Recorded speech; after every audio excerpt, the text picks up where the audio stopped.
Tuberculosis is the second deadliest infection after HIV worldwide. It causes disease in 9 million people and 1.5 million deaths per year.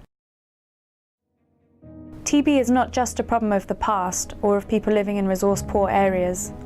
In London, for example, there were more than 2,500 new cases of TB in 2014, and in certain hotspots rates are higher than in many African countries. TB doesn't respect borders or social divisions. It can affect anyone. Shaka Brown is a teacher and dancer who, at the height of his career, was taken ill. He was diagnosed with TB and his life dramatically changed. This is his story.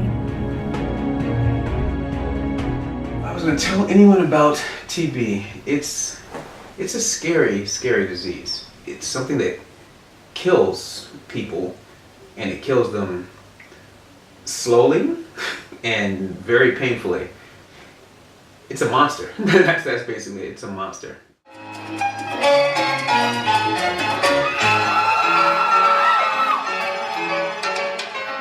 I've always just had this passion for teaching stuff.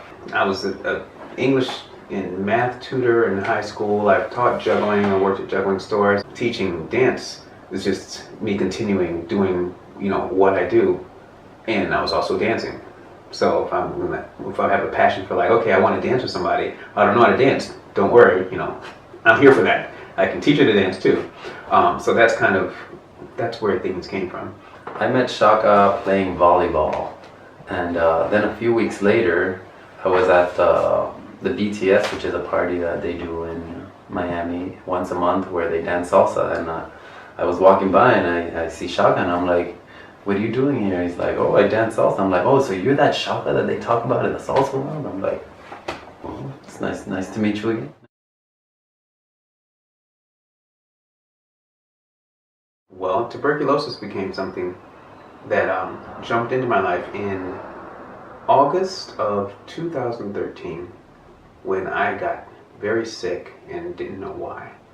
I avoided going to the doctor from August until October. If you saw someone walking down the street that looked the way I looked, you would be one of those three.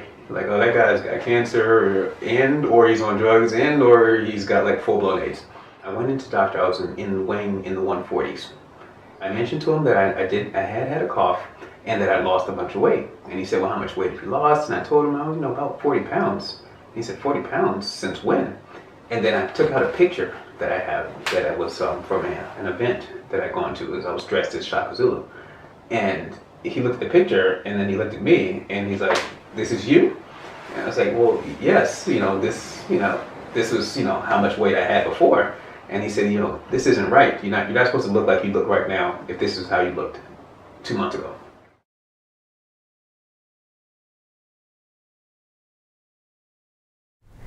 When Shaka presented to the hospital, he had the classic systemic symptoms associated with TB, of weight loss, night sweats, cough, fever and lethargy. He also had some more specific symptoms, including back pain, weakness and numbness, visual problems, loss of balance, and localized swelling that indicated the spread of TB to other parts of his body. And following scans and other tests done in the hospital, it's found that many of his internal organs were also involved, including the kidneys, liver, bone marrow, and pericardium. It's unusual to see TB that spread quite so extensively, particularly in somebody who was previously well. So I went to the hospital. They did a chest scan, a sonogram, they did a bunch of stuff. Then they came in, it was 7 hours in the hospital. And they said, we think you have TB, we're going to admit you to the hospital. Which was because I didn't have a lot of experience in the hospitals. I thought that you were just going to get there and they say, oh, this is your case. Like if you have a broken arm, they look at the x-ray and say, oh, you have a broken arm, we're going to fix that. But they say, oh, we think this is the case, so now we're going to let you in.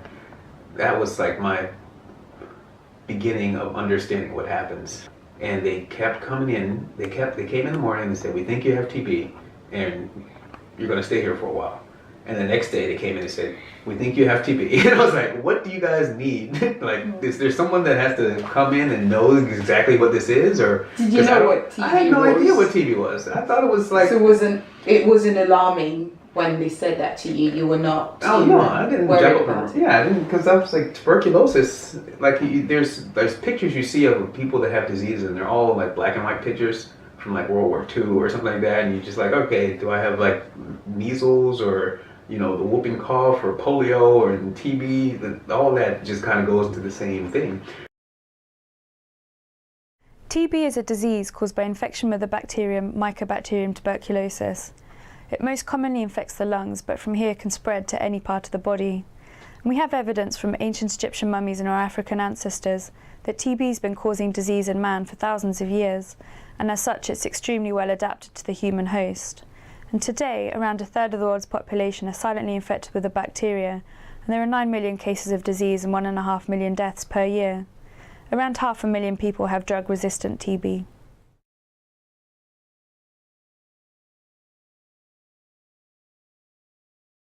Then, as I'm reading about this, I find out not only are there different ways that tuberculosis hits your body, there's different kinds of tuberculosis. So you can have tuberculosis that will handle the regular treatment, which is like, it's 4 drugs, it's the basic treatment. And that regular treatment, I think it costs something like $4,000. Then you can have a tuberculosis that doesn't respond to the combination of 4 drugs. And so they have to start pulling out, okay, well, we take out this one and then we'll add 2 more of these, and it's like playing checkers or something. You just have to like move things all over the place until you get the same treatment. And that also adds to the amount of time that you have to take it. And so when I first got to the hospital and they say, we think you have tuberculosis, I find out that it takes them weeks to determine what type of tuberculosis you have. And so if it's a case where you're like, okay, you just have tuberculosis, and we're going to find out exactly what the best treatment method is for you so that we can come up with something for you. They were like, you were going downhill so fast, we're going to assume that you just have the worst type of tuberculosis that exists, and we're going to give you drugs for that. Because, if we don't have weeks to determine what's going on with you. Patients often feel better in the first few weeks of their treatment, but we know from past experience and from clinical trials that we need to give a much longer duration, at least 6 months, to clear the infection from the body and to prevent patients from relapsing with disease later on. This is why all patients need to continue taking their treatment right up until the very end of their course.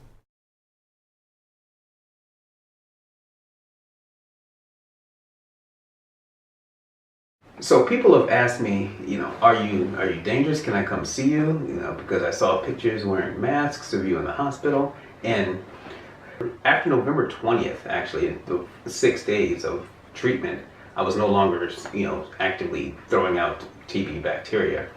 They keep you on the treatment so you can get it out of your system, and that's what the 4 months of treatment is. So people were able to come see me, and I was actually they were all able to come see me without wearing a mask or worrying about anything 6 weeks into the treatment.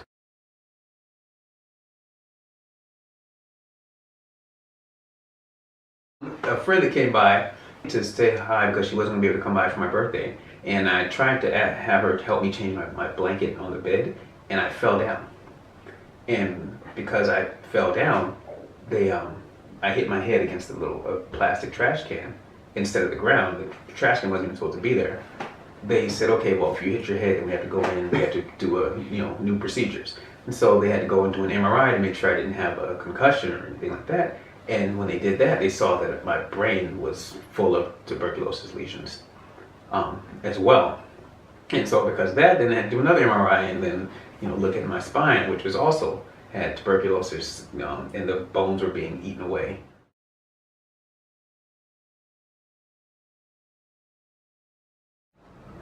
I went to a dance event the next weekend in July, and I was having some speaking issues going before I went. I was like having trouble getting words out of my mouth and like kind of freezing up. I told them at the hospital what was going on. They brought me back in, put me back in the MRI and the CAT scans, and they said that one of the lesions in your brain has increased size. So it's gone from 8 millimeters to almost 15 millimeters, and that's pressing against your speech areas of this weird computer in our head, and they ended up deciding that they needed to take that out of my head. And everything, you listen to everything until you get to that point, they say, oh, we need to take that out, because you're like, So how do you take it out? Do you try to take some pills and drink something and then you pee it out, or no, we're gonna have to go in there and take it. So that was another time that I had to call my mother and let her know that I was going to be going and having brain surgery on Monday, and I wanted to let her know not to rush or not to be too concerned, but just give her that option to let her know if she wanted to come down, then it would be a good time. And so she was down. She came the next day, and that was what I got to do. I got to get brain surgery. There's a chance that you won't wake up, and there's a chance that you might wake up and not be able to talk. There's you might wake up and just be able to move your eyes. And there's the better chance is that everything's going to be fine. But we got to let you know that there's a chance. Nobody says that about you break your toe. There's a chance that you may not make it out of this. You're like, no, you're going to get bandaged up. You may have a limp and it'll heal or whatever. But when somebody tells you, then this is what is happening in less than 7 days' time, you put a lot of stuff into perspective. And I was like, there's so many things that, not that I want to do, because I've been fortunate enough to go and see and do a lot of things. I wasn't thinking, I never saw the pyramids. I saw the pyramids, and they were cool. But if you have 7 days, I wouldn't want to go see the pyramids. But there were a lot of relationships that I was like, I need to talk to this person, let this person know, how important they are in my life. Surgery was on July 14th, and then I was out of the hospital 1 week after that, July 23rd, I think. 21st or 23rd. So this was my first pictures that I saw myself. Then they came in, and that's me with my mom, who's always there. I'm not really that tall, just look that way. I think I was sitting up. And that is the first time that I got the chance to see how I looked. So that was me. Yeah. And then I said, all right, well, time to get up and be productive again. This was maybe the next day. The doctors came in and I said, okay, docs, so they tell me that, the worst part is over. The TB is stopped. And I said, okay, so that means, what's that mean? They said, okay, well, it means that as you are right now, you're only going to get better.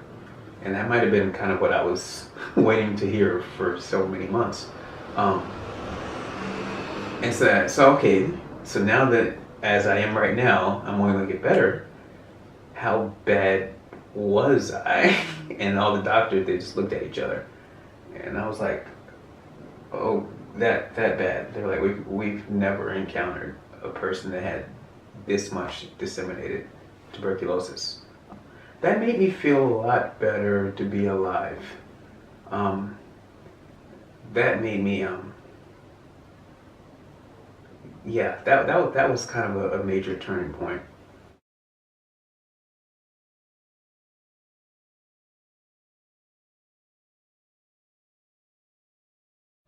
And I started training for a marathon in August.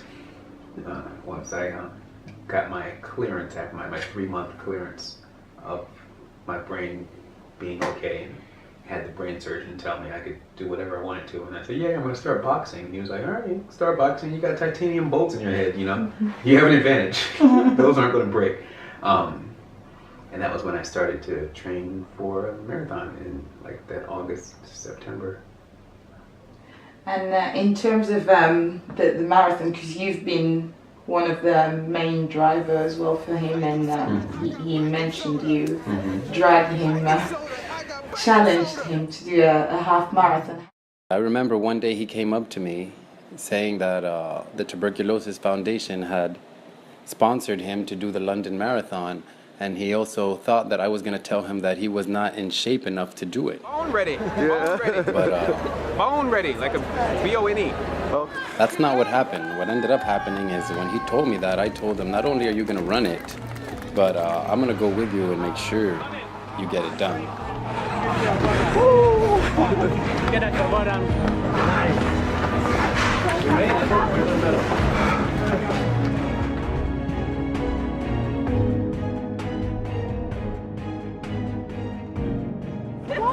I'm not really good with this metric system, but this feels like way more than 26.2 meters.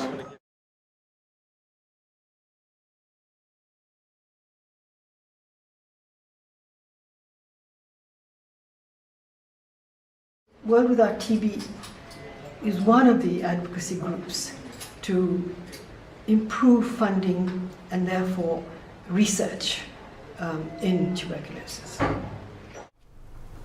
The costs of TB treatment to the patient can be very high. There are a lot of tablets to remember to take and side effects can be very troubling. So persuading people who feel well to continue taking the tablets for 6 months or more can be very difficult. And antibiotic resistance occurs through the inappropriate use of drugs, where patients interrupt their treatment or don't complete their course. And this can happen for a wide variety of different reasons. And although patients can start off with a fully susceptible strain, they can relapse with drug-resistant disease that can be much more difficult and expensive to treat. So we try hard to support patients throughout the course of their treatment to make sure they get to the end. But ideally we'd come up with a shorter course that would make it easier to ensure that all patients are able to complete their treatment with minimal impact on their lives, giving better outcomes for the patients themselves, less drug-resistant strains circulating in the community, and to bring down the numbers of cases worldwide. And this is what World Without TB is working towards. Through Danny, I met Shaka, who seemed very keen to run for the marathon, although he has, as Danny said, disseminated tuberculosis. In the process, he raised almost $6,000 for World Without TB. So what with other sources on the second runner, we're nudging 6,000 pounds from this year's marathon, which is a useful sum of money for tuberculosis research because it will help me to set up systems in my trial centres, particularly the next 2 centres where I'm going to, which are in Peru and Bolivia. Most of the general public thinks that TB is a disease that either has disappeared or is a disease of poor countries.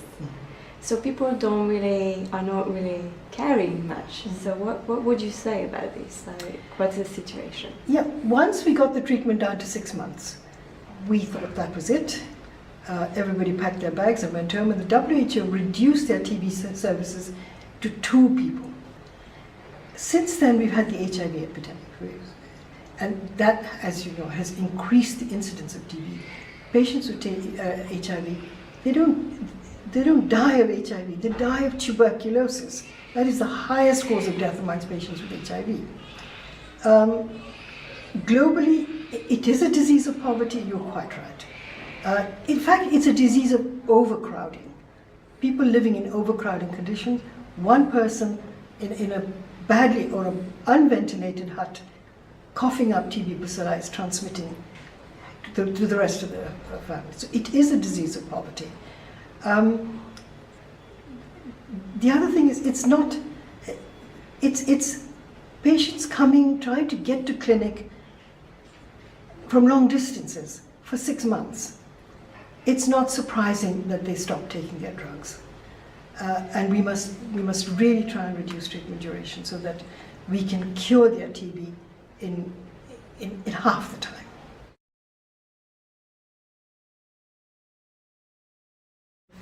TB is a curable disease. The pity is that we haven't eradicated it. We've done it with polio, we've done it with smallpox, but that was done with vaccines. We need badly a vaccine for TB, but and there's a lot of research on vaccines, but so far we haven't been successful in identifying a vaccine that will eradicate TB. So our next arm, as it were, is reducing treatment duration. For that, we need funds to try higher doses of the drugs, make sure they're safe, and they can reduce treatment duration. We really do need to go through a series of trials to see how quickly we can get down to 3 months. We need funding.